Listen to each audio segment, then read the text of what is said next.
com essa data na sua vida aí. Amém, irmãos? Então vamos aqui para essa mensagem, essa reflexão que nós estaremos aqui compartilhando. Temos aí 30 minutinhos para a gente desenvolver essa mensagem. Eu gostaria que você fechasse os seus olhos, em nome de Jesus. Querido Deus e amado Pai, nós apresentamos diante de Ti, ó Deus, a ministração da Tua palavra. Que o Espírito de Deus possa abrir o nosso entendimento para compreendermos aquilo que o Senhor deseja falar aos nossos corações nesta manhã de domingo. Obrigado pela Tua presença aqui junto conosco, pelo agir do Teu Espírito e por tudo, ó Deus, que foi feito até aqui, Pai. Muito obrigado. Oramos e Te agradecemos em nome do Senhor Jesus Cristo. Amém. Bom, irmãos, o tema dessa reflexão é a polarização política e o cristão. Tá? É o tema da nossa reflexão que a gente vai estar compartilhando. Então, no primeiro momento, eu quero que você entenda, pastor, o que seria essa polarização? Assim, de uma forma bem simples, a polarização é uma divergência de opiniões. Um pensa de uma forma e outro pensa de outra forma, politicamente falando. E essa polarização, ela está muito presente na nossa sociedade, a sociedade brasileira. Até por conta das redes sociais, ela ganhou, muito mais força ainda. Então, hoje, você vê grandes debates ideológicos, políticos, nas redes sociais. Mas o que eu quero mostrar para você é que essa polarização, ela tem um aspecto positivo. Também tem um aspecto negativo. O aspecto negativo é quando a pessoa não consegue viver com um pensamento contrário àquele que ele acredita ser verdadeiro ou ser importante, e então surge aí grupos virtuais que agridem, que criam mensagem de ódio, e isso não é legal. Mas a polarização, sim, ela tem um aspecto positivo, porque se existe polarização, divergência de opiniões e de pensamentos, quer dizer que a gente está dentro de uma democracia e que nós temos uma liberdade de expressar aquilo que a gente acredita. Se você for em países, onde existe um regime, talvez um regime comunista, pegando como exemplo aqui a China, você não consegue ali expressar a sua opinião abertamente. Lá não existe polarização. Ou você pensa conforme eles pensam, ou então, amigo, a situação vai ficar estreita para o seu lado. E países que têm como o líder um ditador, também acontece dessa forma. Então, a gente tem que ver a polarização de uma forma positiva. Que se nós estamos dentro de uma democracia, nós temos a liberdade para expressar o nosso pensamento, de falar o que nós pensamos. Então, isso é uma democracia. E na democracia sempre vai ter a polarização, a divergência de pensamento. Tá? Então, no primeiro momento, a gente tem que entender isso. Então, a grande problemática dessa polarização foi que a internet trouxe uma abertura para o debate sobre política. Infelizmente, alguns grupos não conseguem apenas debater sobre temas e acabam iniciando uma violenta agressão virtual. Talvez você já passou isso com alguém da sua família, que diverge com você de algum pensamento e ali acabou extrapolando com fala, e às vezes até mesmo agredindo. Então, para resumir, se existe a polarização política, isso é positivo, pois demonstra que estamos em uma democracia.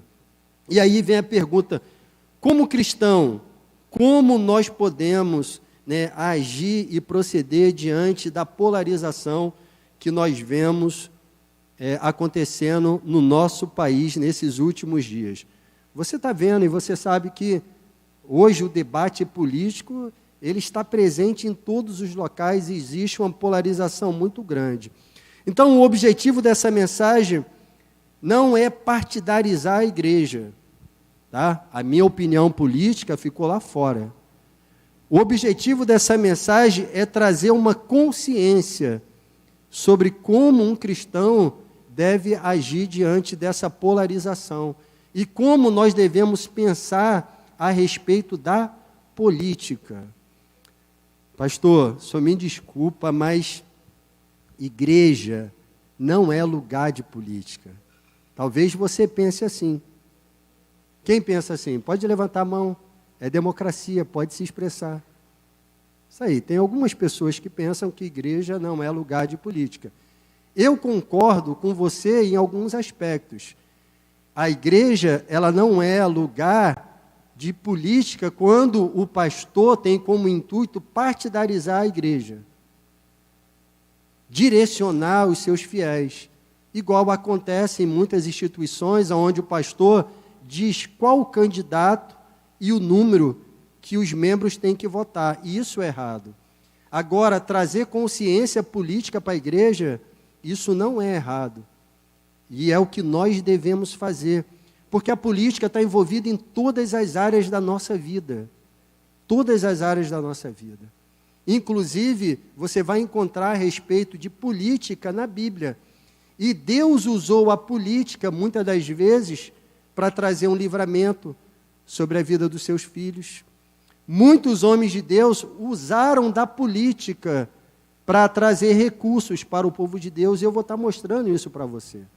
Então, o objetivo dessa mensagem é trazer consciência política e não partidarizar a igreja. Amém? Essa bandeira que eu carrego aqui, que eu trouxe, que daqui a pouco a gente vai orar por ela, isso é um pano. Essa bandeira não é de um partido político e nem de um presidente. Essa bandeira representa uma nação, um povo que nós fazemos parte.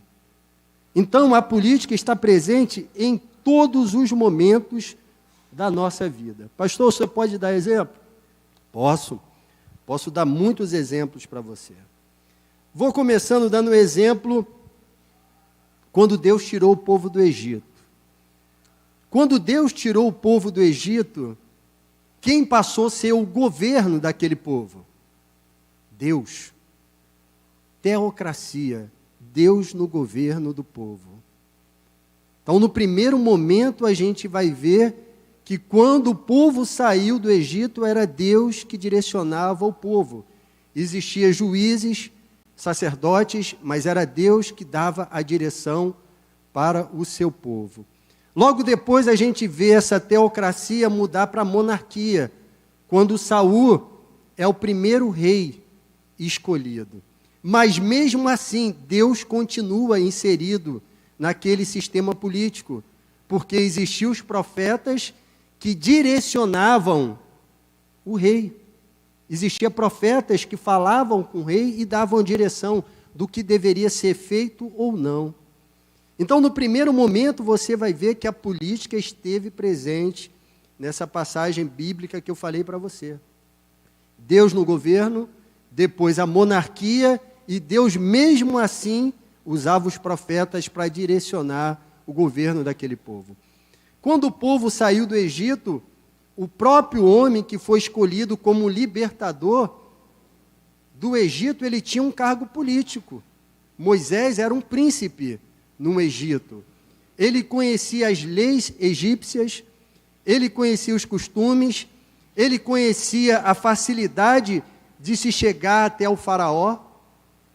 Então, o próprio escolhido para libertar o povo do Egito foi o homem que exercia um cargo político no Egito.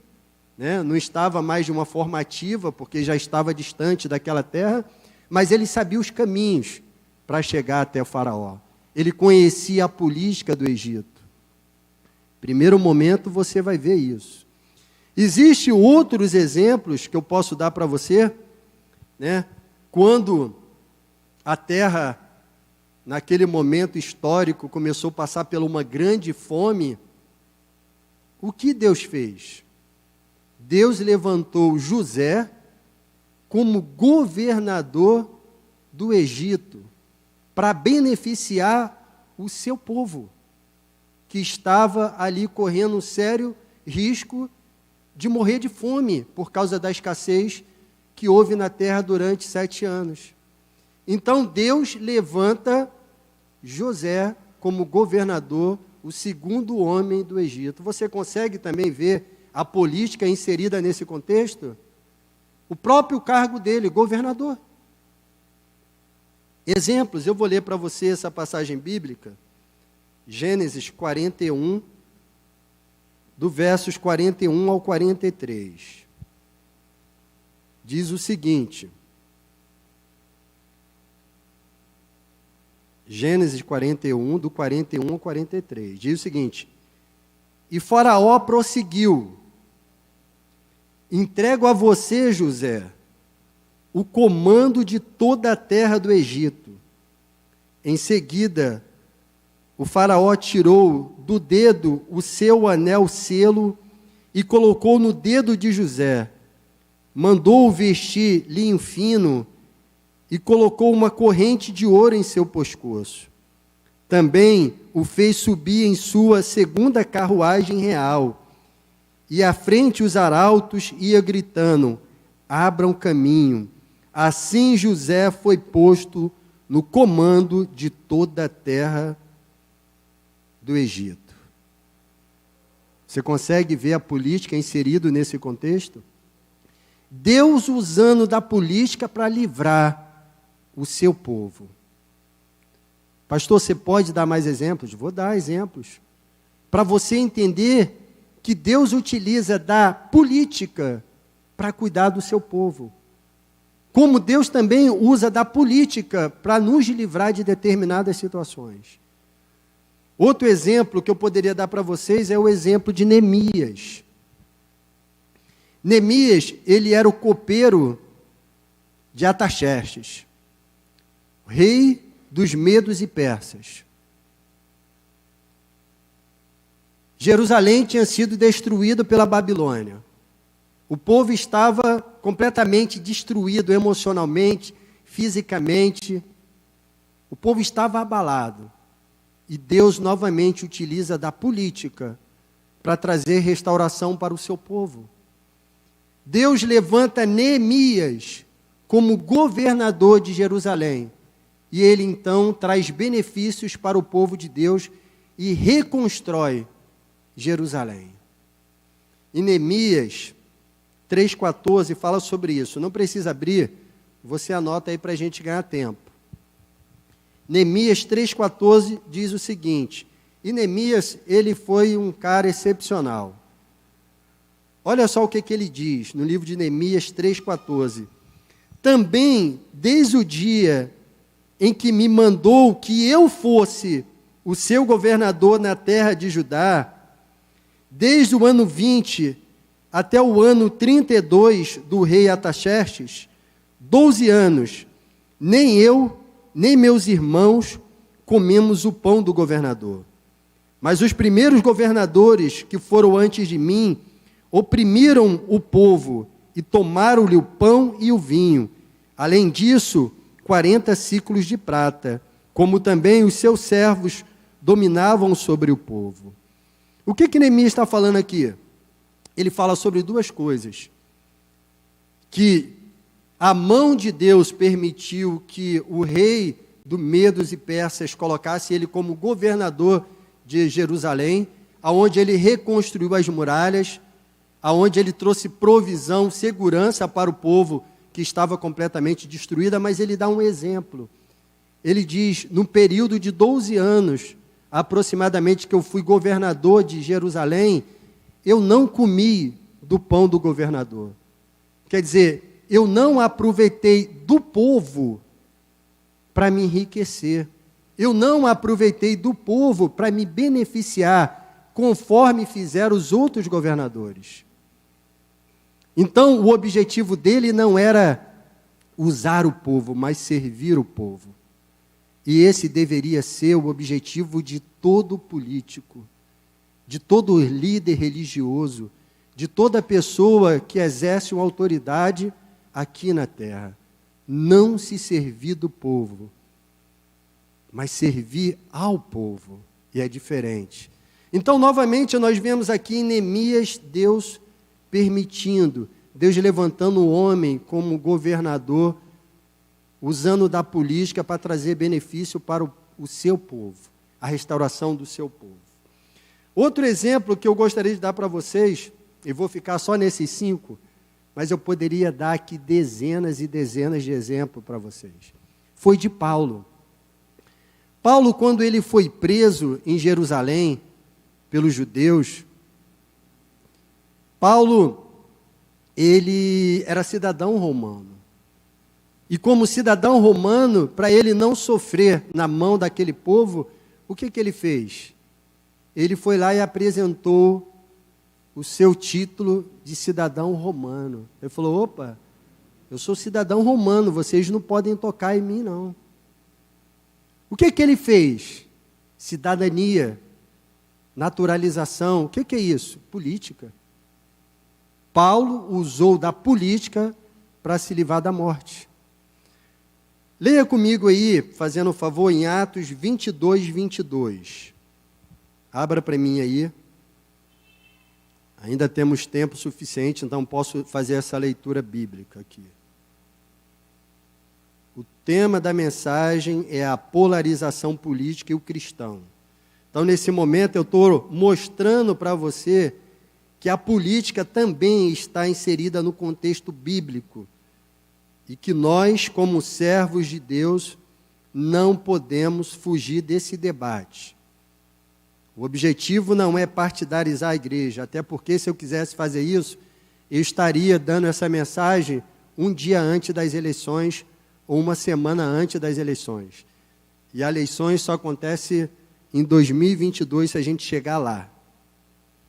Atos 22, 22 ao 29 diz o seguinte: a multidão ouvia Paulo até que ele disse: então todos levantaram a voz e gritaram: tira esse homem da face da terra, ou seja, mata esse homem, ele não merece viver.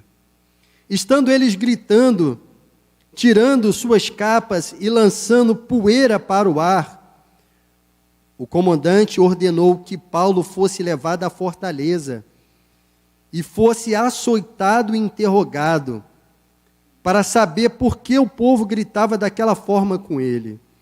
Enquanto o amarraram, a fim de açoitá-lo, Paulo disse ao centurião que ali estava: você tem o direito de açoitar um cidadão romano sem que ele tenha sido condenado? Ao ouvir isso, o centurião foi prevenir o comandante: que vais fazer? Este homem é cidadão romano. O comandante se dirigiu a Paulo e perguntou: diga-me, você é cidadão romano? Ele respondeu: sim, sou. Então o comandante disse: eu precisei pagar um elevado preço por minha cidadania. Então respondeu Paulo: eu a tenho por direito de nascimento. Os que iam interrogá-lo retiraram-se imediatamente. O próprio comandante ficou alarmado ao saber que ele havia prendido um cidadão romano. O que Paulo fez aqui? Usou da política para não ser morto. Usou da política em prol da sua liberdade, para se beneficiar. Então, o que eu quero mostrar com isso, com esses 5 exemplos que eu dei aqui, 4 exemplos? Eu quero mostrar para você que o cristão em si, ele tem o direito e o dever de exercer a sua cidadania, de escolher os seus governantes, que ele acredita ser o melhor para ele individualmente e para uma nação coletivamente. Há muito tempo atrás, se há muito tempo, é atrás, né?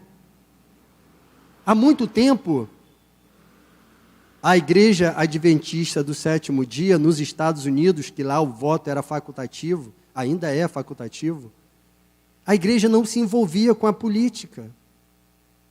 Simplesmente, os cristãos não iam votar, principalmente da Adventista do Sétimo Dia. Aqui no Brasil nós temos alguma igreja que adota esse modelo ainda. vai votar porque é obrigado, vota em branco ou nulo. Algumas religiões ainda fazem isso. E o que aconteceu nos Estados Unidos? Eles começaram a observar e falaram, peraí, nós não estamos exercendo a nossa cidadania, nós estamos entregando o governo na mão de pessoas que não temem a Deus, que estão criando leis que vão contra os nossos princípios. Espera aí, o que está acontecendo? Não, reúne o povo, vamos votar sim, porque estavam sendo criadas leis absurdas nos Estados Unidos. E a igreja adventista, que é muito grande lá, falou, não, está errado, temos que nos posicionar. Então, assim funciona nos nossos dias. O cristão tem que se posicionar politicamente, sim. Ele tem que fazer uma escolha, sim. Cristão não vota em branco, não vota nulo. Porque senão você está deixando a escolha do governo na mão de outras pessoas. E essas outras pessoas vão fazer escolhas segundo aquilo que vai lhe beneficiar. Então, Deus, ele está também na palavra de Deus e mostra que ele também utiliza da política para beneficiar o seu povo. Conforme eu falei, poderia dar muitos exemplos. Então, o que nós devemos fazer é não partidarizar a igreja. Justamente por isso que eu prego hoje. Apesar de nós estarmos vivendo um momento político muito difícil no nosso país, os poderes não são mais harmônicos. Mas a gente precisa orar pela nossa nação, para que haja paz no meio do nosso povo. Então, como cristão, devemos usar a política para o nosso benefício individual e coletivo. Não podemos abrir mão do direito de votar e escolher os nossos representantes. Muitas pessoas gostariam de ter essa oportunidade no mundo afora, de poder escolher o seu representante. Muitas pessoas gostariam de ter essa oportunidade, mas não podem fazer isso porque estão na mão de tiranos e ditadores. E muitas das vezes nós, como cidadão, como cristão, nós vendemos, nós trocamos os nossos votos por uma cesta básica. Não deve ser assim. Então, como cristão, precisamos ter um senso crítico. E o senso crítico que eu quero passar para vocês não é pensar conforme eu penso. É muito interessante que você chega na faculdade e aí a professora fala assim, você tem que ter um senso crítico, mas um senso crítico igual ao meu. Isso não é senso crítico, isso é doutrinação. Senso crítico é você ter a liberdade para pensar, para pesquisar e fazer escolhas. Doutrinação é pensar igual eu penso. Então, cada um que está presente aqui tem que ter esse senso crítico. E hoje existe essa facilidade de você pesquisar, de você estudar, de você buscar o histórico daquele político que você deseja votar.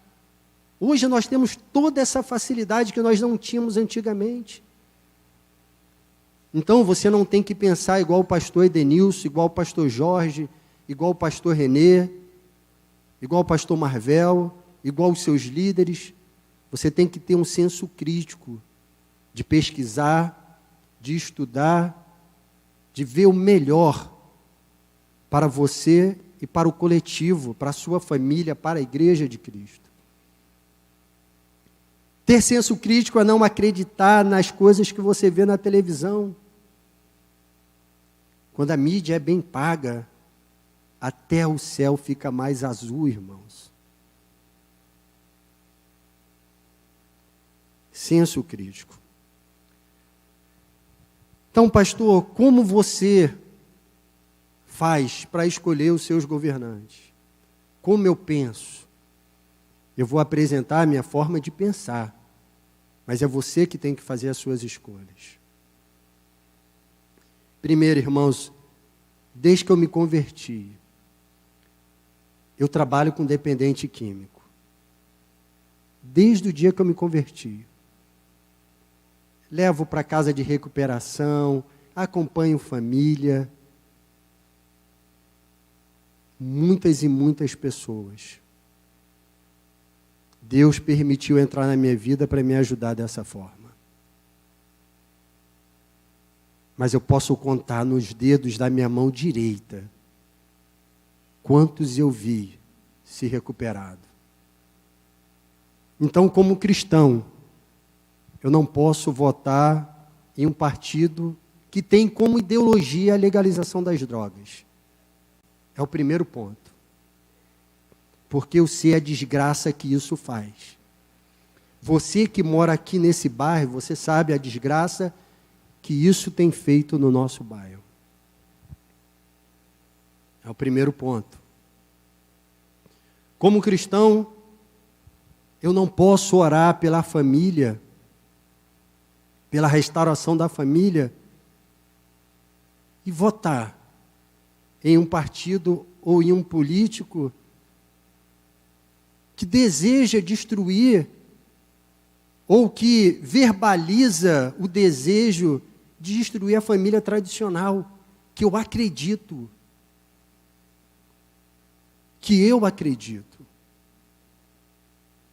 Irmãos, se o poder executivo reconheceu o casamento de pessoas do mesmo sexo, beleza.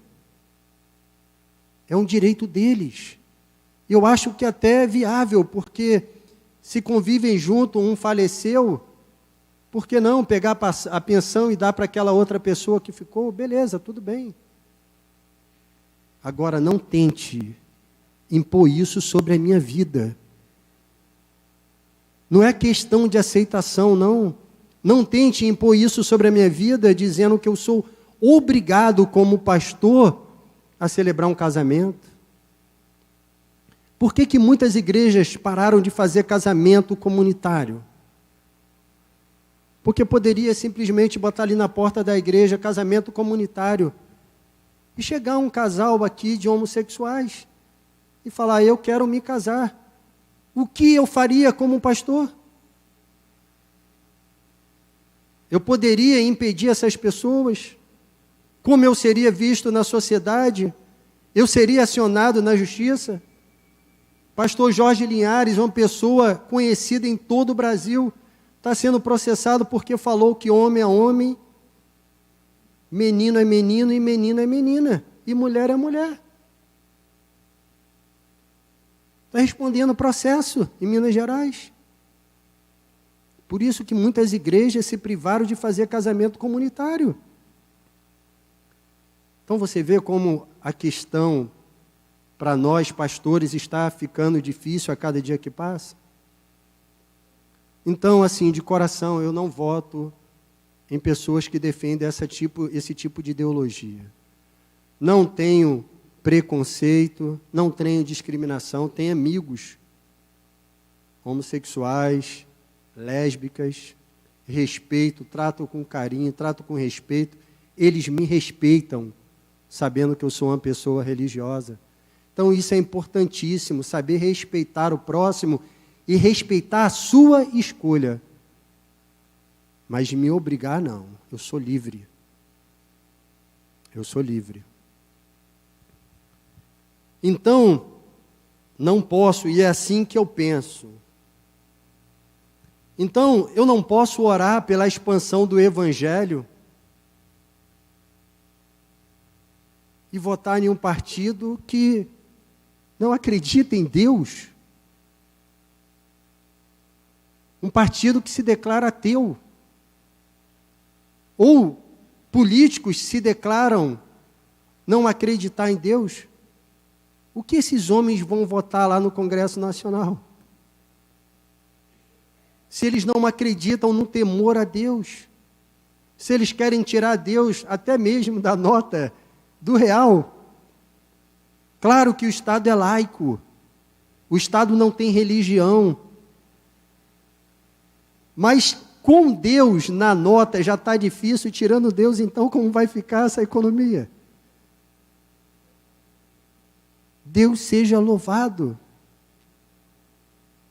É uma briga agora por causa de uma frase que está na nota. Na nota de 2, de 10, de 20, de 100. Então, temos que saber escolher os nossos representantes.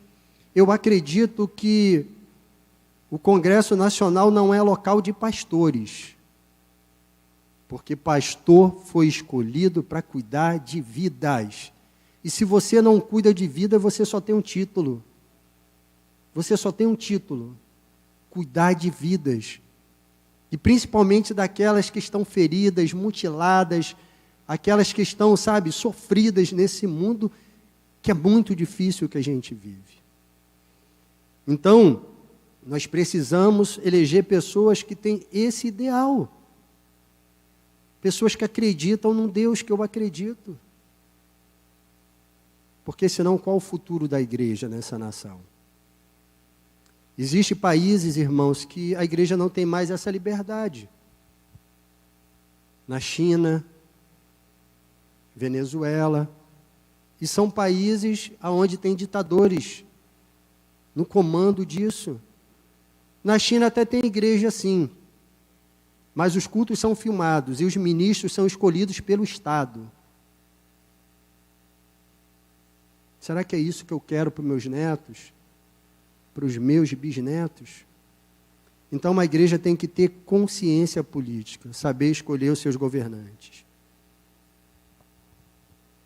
Sabes, amigos, o meu papel como pastor é direcionar o povo de Deus, né?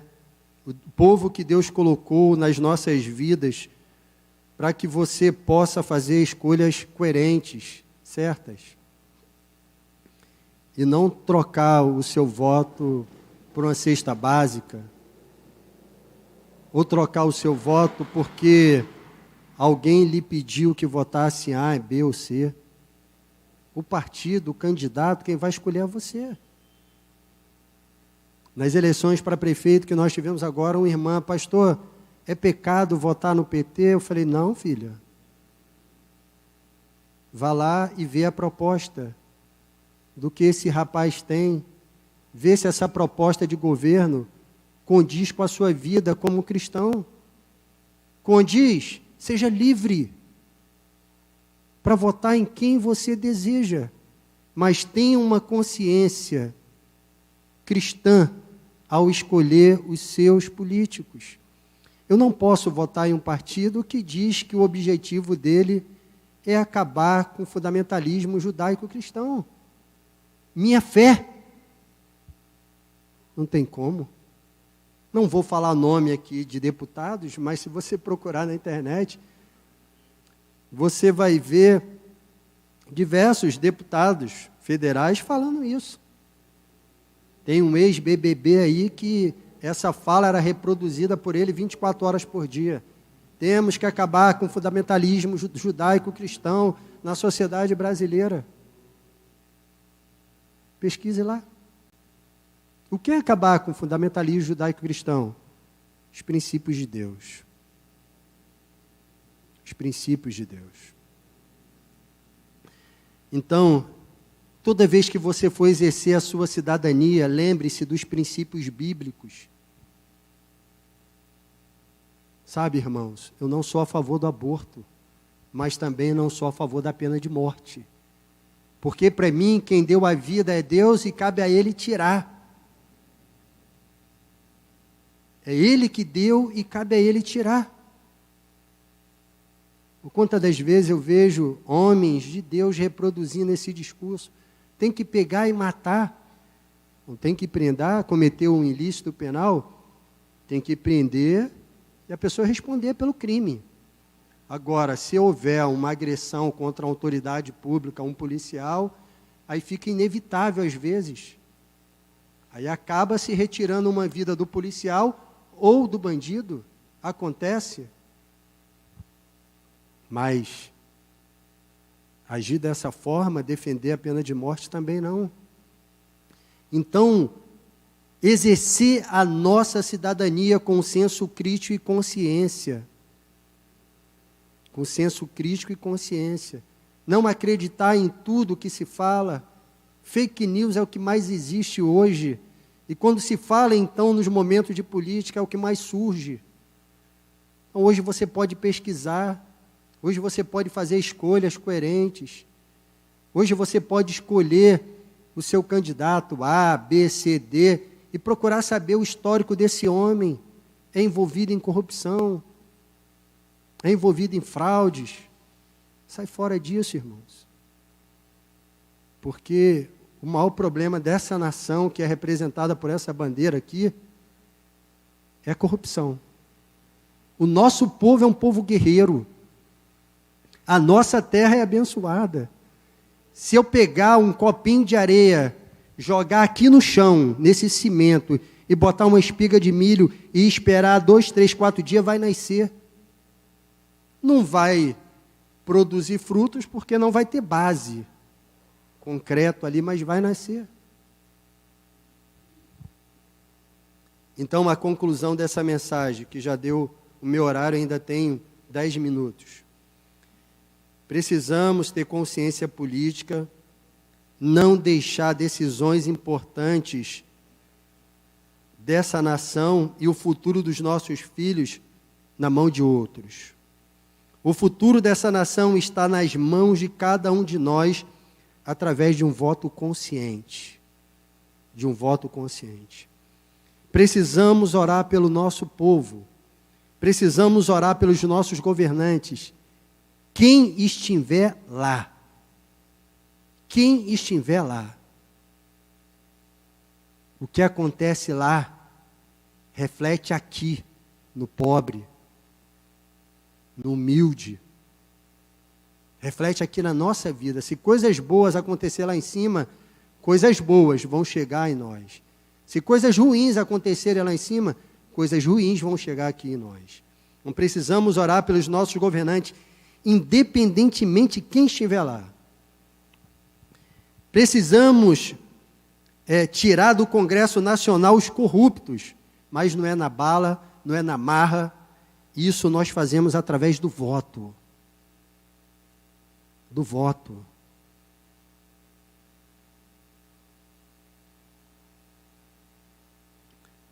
Não, a igreja não pode ser massa de manobra de políticos, de pastores. Somos um povo livre para fazer escolhas sensatas. Então, no dia que você for em uma igreja e esse pastor falar que você deve votar em A, B, C ou D, irmãos, saia dessa igreja, de coração. Vá procurar uma igreja de verdade. Pastor não se envolve com política. Agora, nós temos que honrar os políticos como nós honramos os nossos visitantes. Chegou uma autoridade aqui, gente, está aqui presente, autoridade fulano de tal, beleza? Está aqui presente o casal que nos visita, está aqui presente o irmão fulano, está aqui presente o filho da nossa irmã que veio a primeira vez aqui na igreja. Qual o nome do seu filho? Cadê ela? Qual o nome desse abençoado aí? João Vitor, está nos visitando, João. Seja bem-vindo. Está sendo honrado. Vamos dar uma salva de palmas pela vida do João?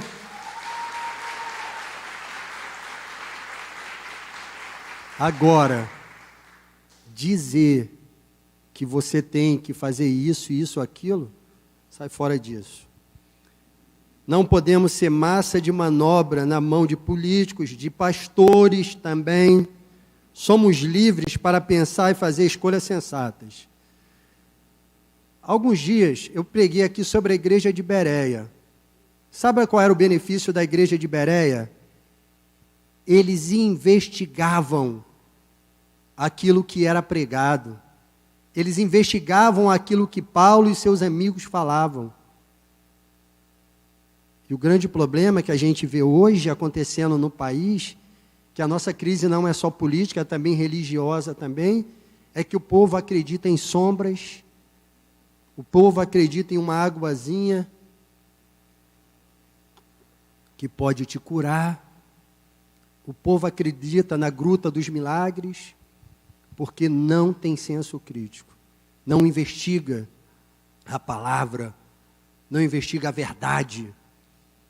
Então, que possamos valorizar o nosso país, nosso povo e nos unir em busca de um bem comum. Em busca de um bem comum. Então, se o povo de Deus fizer escolhas pensando em Neemias, isso já será um bom caminho. Pastor, é impossível encontrar, também acho. Um homem que serve o povo, mas que não é servido do povo. Então, irmãos, eu quero encerrar esse culto orando por esse povo que representa essa nação. Essa nação, irmãos, é a nação abençoada por Deus. Essa bandeira não é do presidente Bolsonaro. Essa bandeira não é do partido A, nem do partido B, nem do partido C. Essa bandeira é de um povo guerreiro. Um povo que não se dobra diante das dificuldades. Um povo que passa por uma enchente, no outro dia está lavando a casa, comprando móveis novos e erguendo a cabeça. Um povo que suporta durante muito tempo parasitas corruptos sugando o nosso dinheiro, mas não desiste. Precisa não, Sérgio, precisa abrir a bandeira não. O povo, todo mundo conhece ela. Precisamos orar pelo nosso país, para que haja paz na nossa nação, para que a cura venha sobre o nosso povo, para que Deus restaure a unidade do nosso povo, para que possamos pensar no futuro melhor. Sabe o que eu fiz? Eu excluí da minha vida tudo aquilo ligado à política. Canais no YouTube que me mandava, é como se fossem lembretes de vídeos, de lives. Não tenho interesse. Não tenho interesse, não tenho interesse. Fui excluindo isso. Porque estava me fazendo mal. Estava me fazendo mal. Eu abri mão de escutar sobre política, mas eu não posso abrir mão do meu direito como cidadão. E o meu direito eu faço com escolhas sensatas, com princípios que Deus me deu na palavra de Deus. Então que a gente possa, irmãos, não orar por políticos, mas pelo nosso povo, pela nossa nação e os nossos governantes. Independente de quem estiver lá em cima. Amém? Essa é a função da igreja. Eu gostaria que você ficasse de pé, fazendo um favor. São 11h10, as irmãs têm o almoço para fazer em casa ainda. Pode abrir, Sérgio, que a gente vai orar. Só fica aqui, Sérgio, para quem está em casa te ver. Amém. Estenda as suas mãos para cá, por favor. Pastor Jorge, vem aqui também para a gente orar junto, pastor.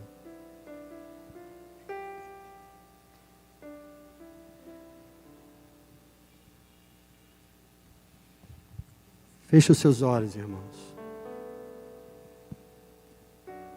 Querido Deus e amado Pai, meu Deus, hoje nós falamos sobre um tema, Senhor, que muitas das vezes não conseguimos ver uma relevância nisso. Mas é muito importante, Senhor. É importante porque precisamos ter consciência de quem nós iremos escolher como os nossos governantes. Meu Pai, conforme nós falamos e clamamos nesse momento, que as Tuas mãos estejam sobre essa nação, Senhor. Quantas vidas, Senhor, foram ceifadas pelo Covid-19. Quantos conflitos políticos estão acontecendo hoje nos poderes da União? Quantos interesses obscuros, ó Deus, estão acontecendo hoje na alta cúpula dos governos? Meu Pai, não oramos por políticos, mas oramos, ó Deus, pelos governadores, pelos prefeitos, pelas autoridades, Pai. E te pedimos que elas possam receber sabedoria que vem dos céus, que elas possam receber, ó Deus, sensatez de como conduzir essa grande nação chamada Brasil. Meu Deus, sara essa nação, Senhor. Um povo que sofre nos sertões, no fim do mundo, sem recursos, sem água. Um povo que muitas das vezes, em cada enchente, perde tudo aquilo que construiu durante anos e anos. Um povo que sofre na mão de um sistema de saúde precário, limitado. Um povo que sofre, Senhor, na mão de uma corrupção generalizada, Senhor. Meu Pai, toma, Senhor, esta nação em Tuas mãos. Libera, ó Deus, um espírito de avivamento sobre este povo, sobre a liderança espiritual que o Senhor levantou nesta nação. Que o nome de Jesus, que o Evangelho de Deus seja pregado com intrepidez, com ousadia, e que o Teu agir flua nesta nação, que o Teu Espírito possa trazer cura sobre o Teu povo, cura das emoções para aqueles que estão abalados por conta do Covid-19, que Deus venha trazer, ó Pai, uma estabilidade econômica para esta nação, porque precisamos, ó Deus, sobreviver, Senhor. O assalariado, o Senhor não consegue mais trazer recursos para a sua casa, para suprir as necessidades dos seus filhos. Toma, Senhor, essa nação em Tuas mãos, Senhor. Toma esse povo em Tuas mãos, meu Pai, eu oro, Senhor, em nome de Jesus, Senhor. Aleluias. Glórias a Ti, Senhor. Senhor, ainda nesse mesmo propósito, nessa mesma direção, nós oramos aqui, Senhor Deus, como Teu servo Neemias, como Teu servo Daniel orou, Pai, pedindo perdão pela nação, Senhor Deus, pedindo perdão pelos nossos pecados como povo, como nação, Senhor Deus, que temos cometido, desde que essa nação começou, chamada Brasil, Pai, pelo sangue derramado, Senhor Deus, dos inocentes, Senhor Deus, desde que os portugueses chegaram aqui. Nós pedimos perdão, Senhor Deus, por toda injustiça cometida por este país, porque a terra clama por justiça, como, Senhor Deus, o Senhor falou, que o sangue de Abel inocente clamava por justiça, Pai. Ó Pai, pedimos perdão, Senhor Deus, por cada prática ilegal cometida neste país, dinheiro desviado, Senhor, da saúde, da educação, da segurança, para alimentar, Senhor Deus, corruptos nesse país. Nós pedimos perdão. Todas as vezes que nós, como povo, fechamos os olhos, Senhor Deus, para toda injustiça e corrupção cometida no nosso meio, e temos sido coniventes, muitas das vezes pedimos perdão, Senhor Deus. Pedimos perdão por ignorar, Senhor Deus, ó Pai, o clamor dos pobres, Senhor Deus, dos aflitos, dos necessitados. Aleluia. E temos desviado, Senhor Deus, os recursos dos órfãos e das viúvas, Senhor Deus, para alimentarmos, Senhor Deus, pessoas que não têm escrúpulos, Senhor Deus. Então perdoa o nosso povo, perdoa a nossa nação, ó Pai, perdoa a nossa terra que clama por justiça, Pai. Ó Senhor Deus, venha perdoar os nossos governantes, que têm desviado do princípio de servir ao povo, para se servir do povo, Pai. Perdoa-nos, Senhor Deus, porque como igreja temos esquecido de orar, porque toda autoridade é estabelecida pelo Senhor, toda autoridade nesse país, do menor ao maior, Pai, é estabelecida pelo Senhor. Gostemos dela ou não, Pai, ela é estabelecida pelo Senhor, e a nossa posição como servos obedientes é orarmos para que tudo vá bem, para que haja prosperidade, para que haja cura, para que haja restauração nesta nação. Porque havendo prosperidade, porque havendo paz, nós teremos paz e nós vamos prosperar. Mas se tudo der errado e o mal chegar, nós seremos afligidos. Então, Senhor Deus, nos perdoa, Pai. Perdoa o nosso povo, perdoa a tua igreja, Pai, por ser negligente em buscar e adorar o Senhor, e se convolver, Pai, Pai, somente, Senhor, nos negócios do Senhor, mas orarmos pelas autoridades, por todos aqueles que o Senhor colocou no poder, para que tudo na nossa vida vá bem.